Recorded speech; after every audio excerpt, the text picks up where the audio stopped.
I just wanted to hit a quick topic with environment.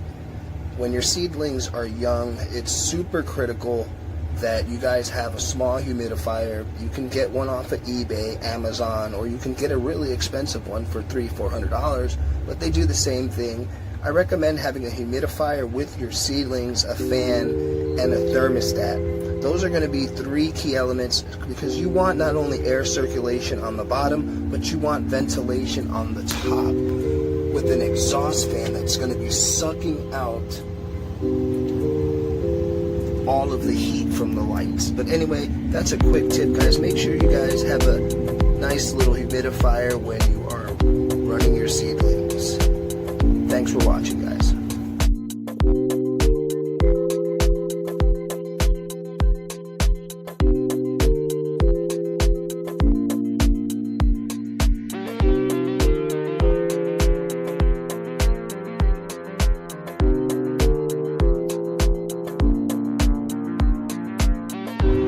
Quick video of my worm bin. Right here I have a worm bin, and at the bottom we do have holes drilled out, and we're going to be feeding it right now. Is how we feed it. Now this worm bin is just leaves, mulch, compost.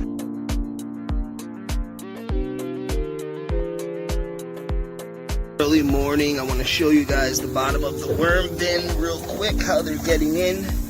You see those holes right there? Those are the worms that are coming in the ground in to eat the food.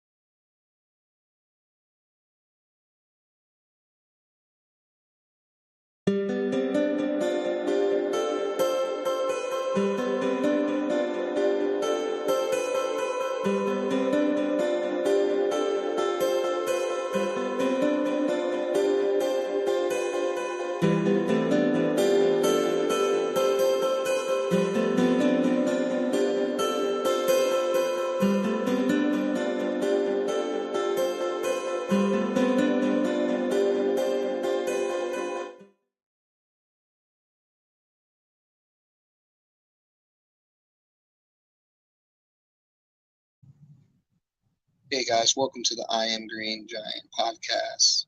Give me a couple of minutes to get situated and we are ready to roll with the show, guys. So thank you guys for coming to the show, and if you're watching this afterwards, please don't forget to hit the like button, subscribe, share, check out the YouTube channel, check out some of my shorts and videos, and I really appreciate all the support you guys coming to the channel.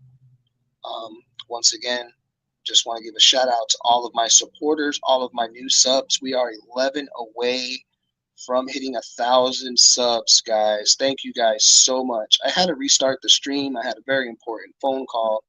So anyway, got to get back to the stream, and here we are once again. Just want to give a shout out to, like I said, all my supporters, old and new. All you guys are making this happen. If you can share out and help me get that other 11 guys, would be really great. But let's get into garden talk. Everyone who's here, most of you guys are here for a reason, and it's either to learn stuff or to watch videos. And I'm going to be dropping videos today about 3 critical things you can use in your garden to create free soil and to maintain a healthy garden. And there's so many different things you can do. In these first couple of videos I'm going to show you guys is going to be this is one of my beds with the homemade soil that's made out of compost and leaves. There is a little more leaves that haven't broken down yet, but the soil is decent, as you see. And this is going to grow my green beans and peppers. This is just bricks, and it's in the ground and above ground bed. It's actually dug in the ground a little bit. And this was the soil that was made from the compost. All the roots, everything.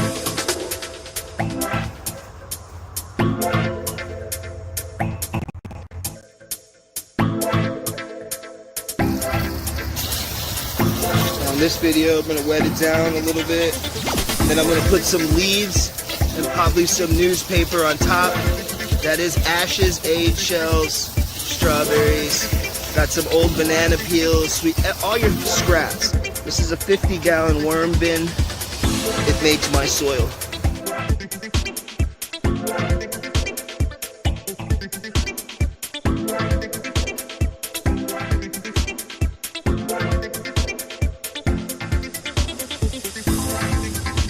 This is one of my beds with the homemade soil that's made out of compost and leaves. There is a little more leaves that haven't broken down yet, but the soil is decent, as you see. Early morning, I want to show you guys the bottom of the worm bin real quick, how they're getting in. And if you see those holes right there, those are the worms that are coming in the ground in to eat the food.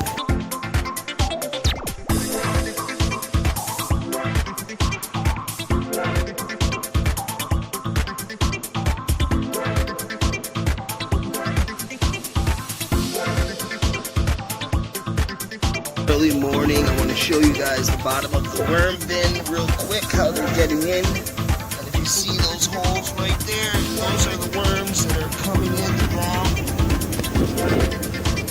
in to eat the food. This is one of my beds with the homemade soil that's made out of compost and leaves. There is a little more leaves that haven't broken down yet, but the soil is... Now in this video, I'm going to wet it down a little bit. And then I'm going to put some leaves and probably some newspaper on top. That is ashes, eggshells, strawberries, got some old banana peels, all your scraps. This is a 50-gallon worm bin. It makes my soil.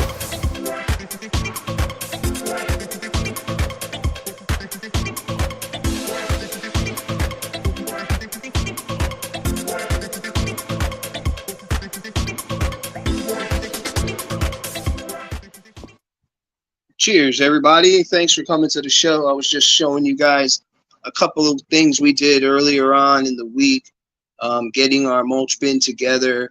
And our mulch bin is actually a worm farm. So our worm bin is a worm farm, is a mulch pit. It is all three in one. And what we do is we gather a lot of sticks, a lot of leaves, fill the first layer with sticks and leaves, a little bit of paper, and then we throw some fruits and vegetables. Then we'll actually, on top of that, we'll try to put some soil. And then on top of that, we'll do more leaves and more sticks and kind of layer process layer after layer. What happens is over time, the worms can eat layer after layer, and gradually it breaks down into soil. As you see, the soil that I made, it was really nice, guys, really rich. It had a lot of old plant matter in it, which is very good for your plants. And if you guys check this out right here, check out this video, guys. Check this out. Look at this soil. Quick video of my worm bin. Right here I have a worm bin, and at the bottom we do have holes drilled out, and we're going to be feeding it right now. Is how quick video of my worm bin. Right here I have early morning. I want to show you guys the bottom of the worm bin real quick, how they're getting in. And if you see those holes right there, those are the worms that are coming in the ground in to eat the food. And actually what happens is, over time, the worms crawl in and out of the bin. Okay, they will crawl in and out, back and forth, and they aerate the soil, and they leave their scat everywhere, which worm castings are amazing for your garden. This is what the soil looks like. Worm bin. Right here I have a worm bin, and at the bottom we do quick video of my worm bin. Right here I have a worm early morning top dress with this Vigoro.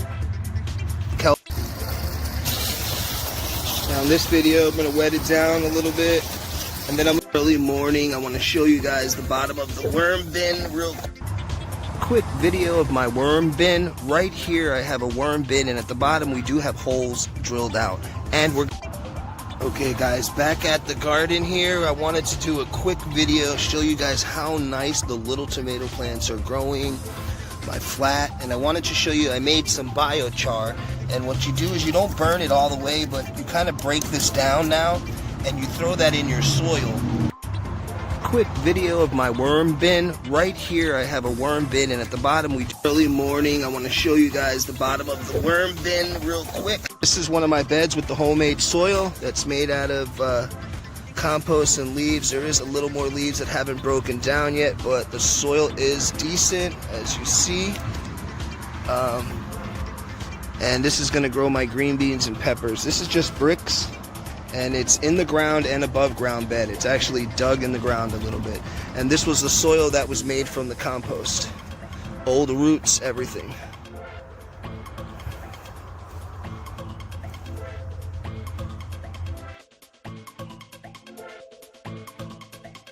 So as you see, guys, it's pretty simple to make your own soil. And there's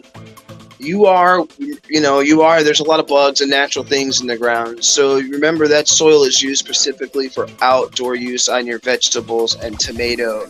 It's good to top dress your garden with the decomposing leaves, sticks, vegetables, whatever the scenario is. I take it and mix it up and stir it every once in a while and do the layer system. Um, and it makes it easy for me to be able to feed. And if I need to get extra 20 pounds of soil, I just pull it out of the bottom of that bin. But now that I took the whole bottom of soil out and leaves, it's going to take another 2 to 3 months to start breaking down what's in there again to give me another 20 pounds of soil. But what we will be doing is we'll be buying worms or finding worms in the garden and throwing them inside of the worm bin, the slash compost bin. If you guys can pick up what I'm putting down.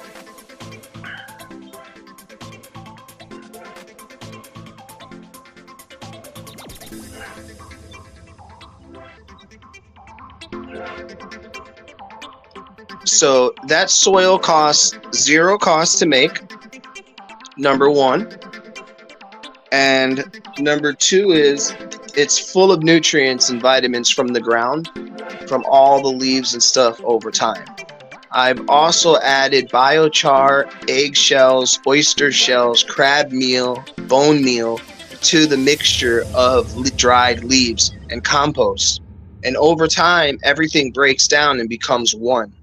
And you will see the great results and the different soils that are used as growing in earthy. That's why I did 4 tomatoes, and I'm going to do my beans. You want to do your beans. You really want to do your beans, guys, in sandy.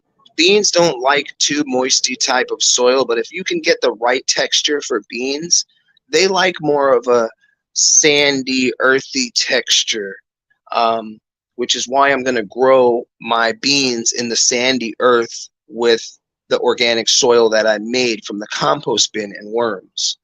I'm going to grow green beans. I have the purple green beans. I have green beans. I have black beans and white beans. So we have 4 types of beans, which beans is a staple of protein for survival, guys. A can of beans can actually have enough nutrition for the whole day. So a good serving amount of beans with some rice, and you should be full and healthy enough to survive.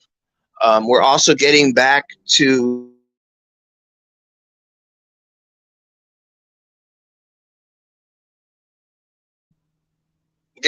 into just being on a budget, and not only being on a budget, but growing food at a free cost. So all my seeds were free. All my soil was free. I did buy some $10 fish emulsion a couple of times because I feed that a lot to the outdoor tomatoes. And I did buy a bag of tomato feed, but that's all I bought. But that's going to secure that I have a healthy crop and a healthy yield because I'm using kelp meal to feed my tomato plants outside, kelp and blood meal. And that's going to ensure that we have robust, nice, big, healthy, juicy tomatoes. And we're going to have tomatoes early in the season because everything was put out the week before last. There was a slight frost that came, but no one died, thankfully. But all of the yard plants basically burnt and roasted over from the winter freeze. Other than that, we have pineapples, we have avocados, we have basil, we have peppers, we have tomatoes, we have zucchini, we have squash, we have acorn squash, we have several different types of peppers, we have onions.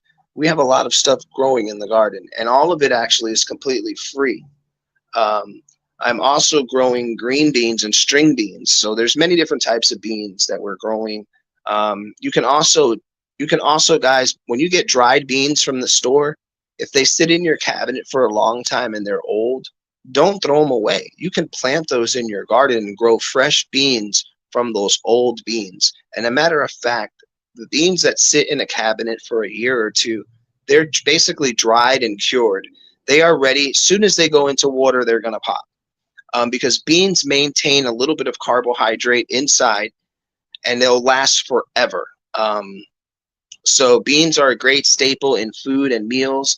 Yes, beans are good for your heart. They make you tart, but hey, it's a start. And we gotta eat. We gotta eat healthy, guys.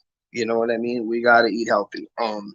So yeah, we got some lemongrass. Wow, we have enough stuff. I'm thinking for me to feed me, one of my close friends, and one of my workers that live down the road on property. I have enough vegetables growing. I have over 150 tomato plants, probably 500 pepper plants, and I'm separating them gradually, individually. They'll be putting in pots or different areas in the flower beds. And actually, our squash and zucchini is flowering like crazy within the first week that it went outside. So we're really blessed to have free food.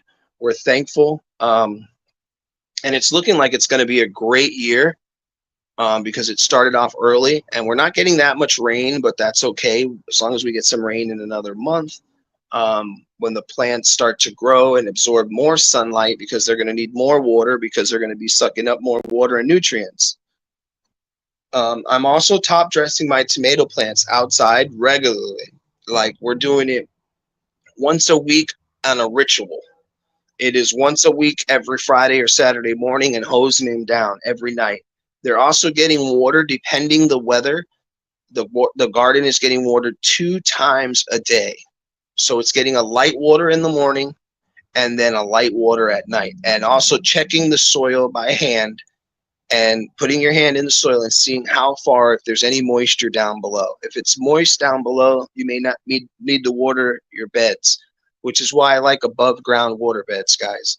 Thank you guys for listening, sticking and staying. I appreciate you guys coming to the podcast. And if you guys are new here, like, subscribe, and share. I basically do gardening videos on the daily, and every Wednesday we go live at 8 o'clock p.m. and talk about farming and gardening and how to get started on the right note on a budget. And also how to make your own nutrients, guys. Learn how to make vegetation. Learn how to make growth. Learn how to make flower and bloom. Learn what your plant needs. Well, you know that you need more N in the beginning and you need the PK towards the end. So start thinking of what natural stuff you have at home. A great thing to use is banana peels and coffee grinds. It has full NPK in both of those. And when you combine them, you have a superpower. So I have some old banana peels in a jar with water. And what we do is we soak the banana peels in water with coffee grinds, and then we strain the water. Right there, you have a banana terp tea. You have a tea that can enhance the flavors of your fruits and vegetables. So it's really simple to use household items. You can use potato scraps and soak them in water. I've done that before. Soak your potato peels, soak them in water overnight, strain the juice, throw the peels in the mulch pit, and throw your liquid in the garden. Or add that liquid to your feed, depending if you guys. I stick to a ritual and actually feed my garden, guys. So and when I mean I stick to a ritual, is I wrote on the calendar the day the seeds, our zucchinis were popped. We fed them last week. We'll feed them again this week again. We top dress. We also top dress in between feedings and waterings. So every day it's just getting water. Then every 3 to 4 days it will get a feeding with nutrients, but it's also eating off the top dress. So the top dress is the blood meal, the oyster meal, the bone meal, and everything that we top dress. And once again, about 30 minutes into the show, I try to tell everybody, thank you guys for coming. If you're watching this on the rebroadcast, thank you guys for watching it on the rebroadcast. Leave a comment if you have any questions or would like to maybe talk about some gardening, or you have some struggle points, or you're planning to do something. There's definitely questions to ask, and there's not dumb questions. And by all means, am I not a professional? But I do have a little bit of work underneath my belt, farming, real professional farming experience, and I do have some agricultural papers to prove it. I was in the farming industry for over 7 years, and I had a huge farm. I did lambs, goats, chickens, pigs. We did a lot of different things. We did Cornish hens. We did guinea hens. The only thing we didn't do were probably rabbits. We did pigeons. We had turkeys. We had so many different animals, and we farmed over 10 acres of the property, and it was a great adventure. Um, so I went to school for agriculture, and I kind of did that for almost 10 years and was like, wow, this is, it pays okay, but it's a lot of work. It's a lot of dedication. And then actually I started going into different aspects of farming and gardening. As I moved into smaller houses, I realized smaller areas are going to be harder to grow, but it is possible, even if you have a porch, to grow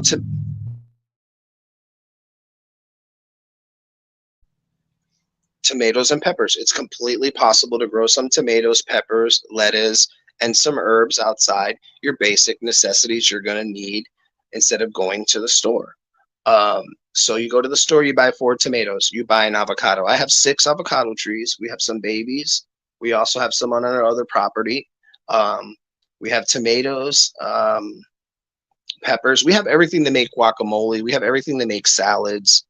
This year we kind of laid more off the lettuce and cabbage and leafy stuff because it's getting so hot early in the year that none of the leafy greens can even survive. So we stick to more spring type vegetables and put them in the ground early, and more rooted type vegetables like carrots, parsnips, beets. Even rooted vegetables could be considered certain types of broccoli or Brussels sprouts because they have a big stem and a root, and they're not only top, but the whole plant is edible. Um, but anyway, so it all depends on what type of year, where you live at, what you want to grow. And that's what our podcast is about. So thank you guys for coming to the show once again. I appreciate all you guys for watching. We are on our 1,000 subs coming up, guys, coming up on 1,000 subs. YouTube sent me a little message, guys. It's looking really good. We are going to only stick to gardening content because in the wintertime when there's nothing to do, we're doing cooking videos, whatever's left from the garden, our canned vegetables, pulling peppers off, whatever dies. And then in the spring, we're back to gardening every day, daily. We're going to be trying to garden as much as possible to have a huge, huge garden this year. So thank you guys all for coming in. Like I said, if you guys watch this after the show, I just want to say thank you guys all for watching. Leave a comment, like, subscribe, hit the bell, follow the live stream, check out some of my shorts, and ask a question. But thank you guys so much for coming to the live stream. Once again, guys, this is educational purposes for gardening, food, and healthy living, guys. So we grow here, we grow as a family, we grow as a team, and everyone should be growing food, guys. Everyone should be growing food. Who debates that? You know, we depend on big corporations to big corporations, guys. This is so scary that are spraying pesticides on our food, and we consume it on the daily and wonder why we have so many medical problems, health problems, wonder why our kids have problems, wonder why our water is tainted. We really need to start growing as much food as home possible. And when prices get really scarce, it's going to be too late to grow food because you still have to learn the skills, and you're still going to have to. I'm trying to go straight from food in 90 days. I'm trying to go 90 days to 75 days from seed to actual tomato to we're eating the actual salad. Why? Because actually, there's certain things in life and certain nutritions and stuff that can keep you alive 30 days. As long as you have water and some basic food, you can live 30 to 90 days. So within 30 to 90 days, you can starve. But if you can produce a green leafy substance that grows from photons, so the sun releases energy, the energy releases to the atmosphere, the plants pick it up and consume it, the oxygen, the carbon from the air, the water, turn it into greens. We consume the greens. It's a process. The birds, the animals consume everything that is green. If we did not have nothing growing, we would all die. If there was, we would all die. There needs to be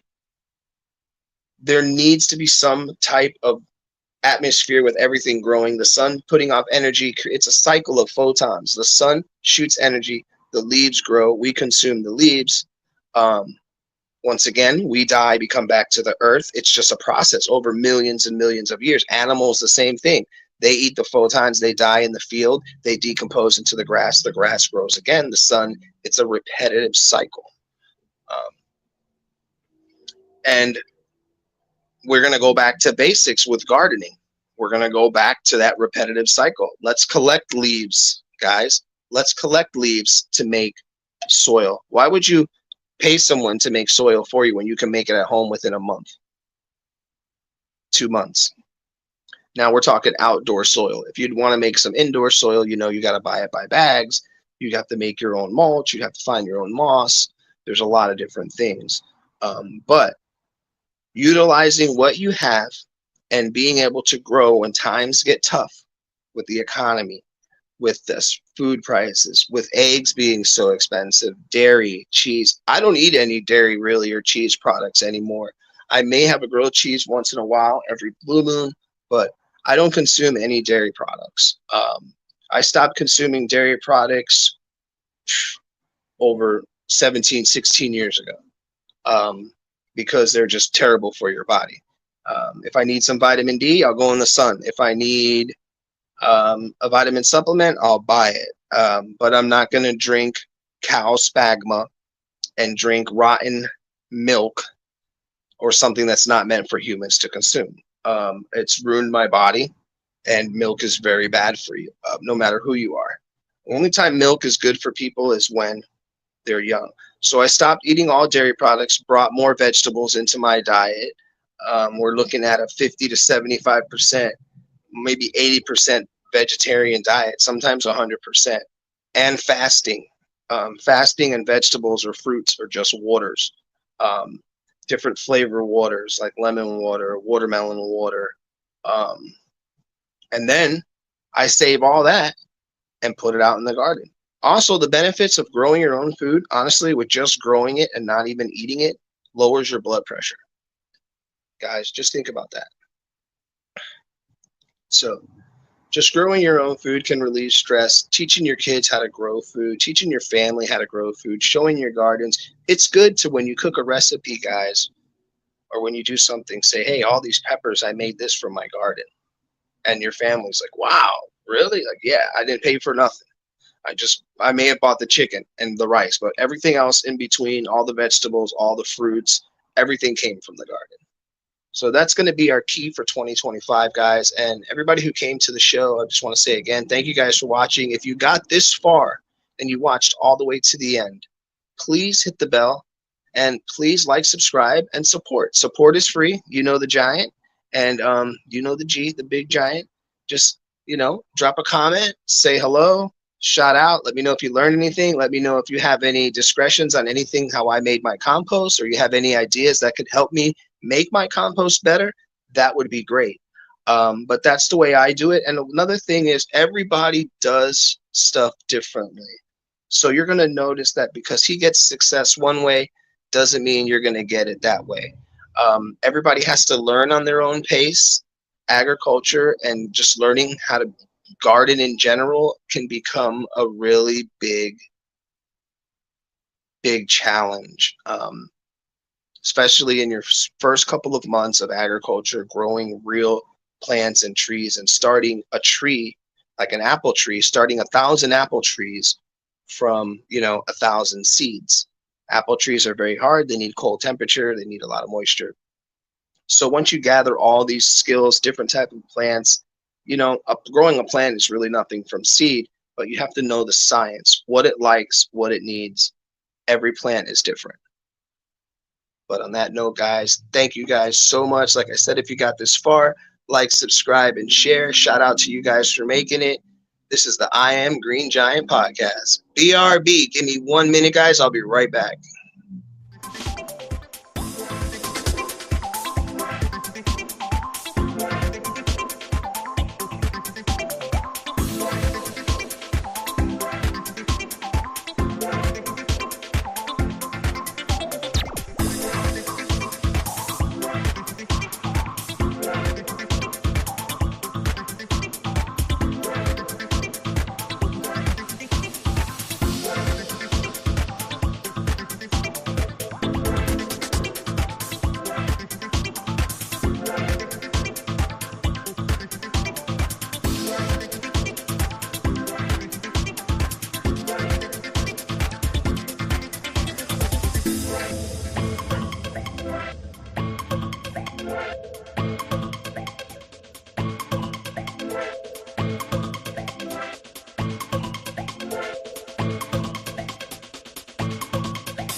What's up, everybody? All right, I'm back.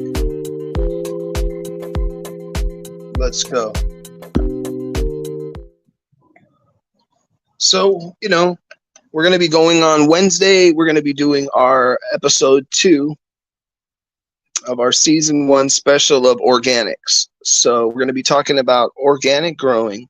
We're going to be talking about what your soil needs and how to feed it on a budget out of basic kitchen household scraps and items that we have at home.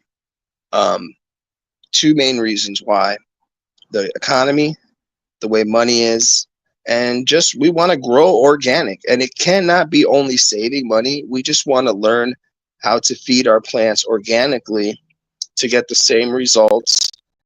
And you have a lot more options for mistakes, and there's a lot more give. There's a lot more give for you to learn, and there's a lot more for you to pick up when it comes down to feeding your soil. And that's what all these episodes are going to be about: soil feeding, nutrition. And, like I said, we are going to do episode 2. Well, we're going to do season 2 and episode 2 after we get about 5 seasons in.